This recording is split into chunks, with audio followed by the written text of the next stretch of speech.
Hey, thank you for joining me here at Expanding Consciousness. My name is Chris, uh, and I want to first of all hope you a blessed day, and I hope that this message gets to who it needs to get to, and that uh, it it helps anyone in any which way. And if it doesn't, you could just release it with a grain of salt, you know.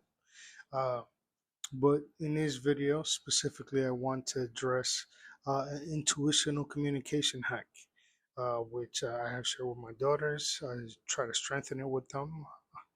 And I found this to be very helpful throughout my journey. I still use it today. And every day I still learn more intricate ways of interpreting uh, communication using this, right? With my soul, higher me. Um, and Essentially, it's just my gut feeling, right? Being able to discern and decipher what my gut feeling is trying to communicate to me, especially in instances where it just flares up. I feel like it's my soul trying to speak to me through my body. Um, they do say the solar plexus is the seat of the soul. Again, gut area. But essentially, this is the way I like to use it, and I'll just go into the nuances of it while I break it down. So essentially, there's a yes and a no, right? This can change and vary depending the person, how you would like to use it. Make this as personal as you can because it is personal communication, right?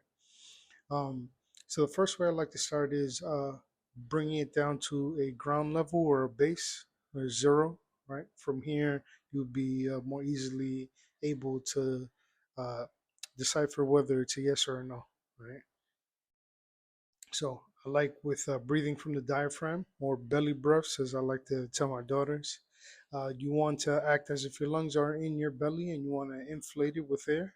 And then as you release or breathe out or exhale, you want to contract the belly, right? So you don't want to fill your lungs up with air. You want to fill your belly up. So filling up your lungs with air, not breathing directly from the diaphragm, would look like this, right? Diaphragm breathing, belly breathing would look more like this.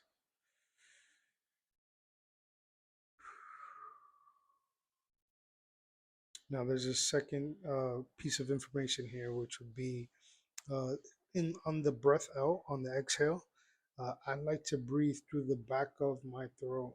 So when you're sleeping, you usually have your mouth closed, tongue up against the roof of your mouth, and so your breath is going directly down the back of your throat, right? Which when I demonstrate it here, the sound should trigger your memory. But so,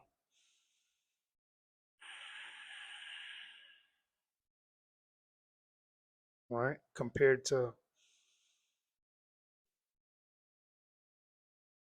so, I'd like to establish this ground zero by taking about 2 to 3 diaphragm breaths or belly breaths, right?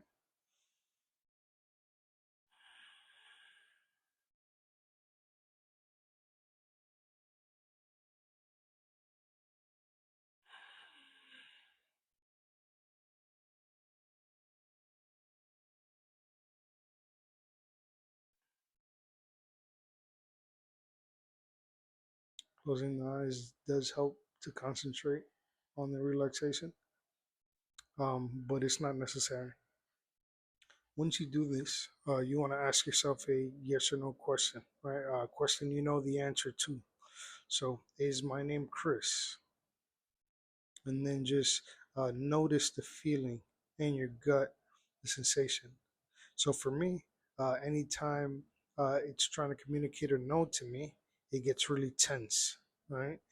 It doesn't have to be really, it could be very light. Just notice the difference, the change. Noticing the change is more important than the state. Sometimes when you're in your head or excited for any other reason, uh, this will be very faint, right? So uh, your relaxation depends how clear it is, how loud it is. But more than that, just notice the change. Uh, and when it's trying to communicate a yes to me, it's very relaxed and smooth, right? So if I realize, is my name Chris? Is my name John? And I feel that tenseness. So that's a yes and a no. Now, feel free to use this to communicate with yourself. You can ask anything really, but the more you keep it close to a yes and no question, then it'll be simpler and easier. Sometimes, actually, it's very important. The way you word the question matters, right? The same way if you're speaking to someone and you ask a question a certain way, it might bring out a different answer, right? So trying to get direct questions and realize where the question is coming from, right? If it's coming from fear, if it's coming from doubt, try to be as specific as possible. Now, again, this is nothing new. Babies are born with this. This is innate to us, right? You have a soul, can communicate with it. Now, there is one more thing that I realized was during moments of spiritual attack or high anxiety or any altered state other than your zero, right? Your ground, your energy. Um, I realized that I was getting answers that I was just assuming was true because it was coming from this body, but not realizing that it was possible for an energy or something to kind of cloak itself as me. So, kind of send messages to me uh, as if it were me. And all I would need to do to get to the root of this is ask, is this my energy mentally inside, right? And then notice the change in my gut. And then there were times where it would say no. So, and then I would go through cleansing, which I'll make another video for, but you would want to just cleanse. Ask your soul, ask your energy, any higher power that you believe, including yourself, right? Uh, Ask yourself to clear yourself. Can you connect to your higher me? Higher me come through. And then ask yourself again, is this my energy? And then you should notice changes, right? If not, use other methods as well. Or maybe even giving yourself a break, chill, time out, right? And then come back to it. Uh, Belly breaths, of course, bring you back down. Enough for you to then, if this is not my energy, release this. Uh, you can cut cords. This is all um, magical, right? Intuitive, intuition, where truly what you believe is kind of uh, real. Anything. I mean, just think of someone in fear believing something that's not true and how real that is to them, right? Is how powerful we are. So if we're that powerful, um, it's not just black and white. We can literally create worlds. That's why each person is a full universe unto themselves, right? So I'll just leave it at this.